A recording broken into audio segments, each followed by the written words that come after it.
নাগরিকত্ব সংশোধনী আইন সিএএ 2019 পাশের 6 বছর পরও এর বিরুদ্ধে থেমে নেই উত্তর পূর্বাঞ্চলের ক্ষোভ। বৃহস্পতিবার আগরতলার নর্থ গেট কালো দিবস পালন করল ত্রিপুরা স্টুডেন্ট ফেডারেশন টিএসএফ এবং north east students organisation এনইএসও।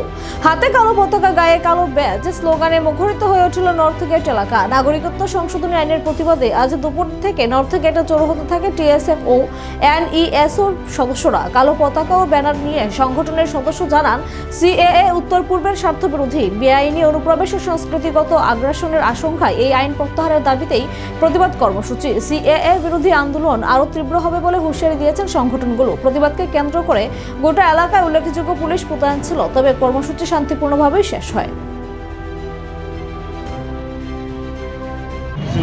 TSF dengue protes ya sumutu klairgani taisa je dini nai salo ebar tarikh December Rajya Sabha bo je Citizenship Amendment Bill CNO Act klaimani pass klaimani abon dinai dini notice gnangai protik rajyo no dini market je black day o salo sumutu klayo tambai ke o salo tambai mutu klaiga ke abono sunu asik bos asik rumah anlon play pakai nordis to, hai pun no, je sini bos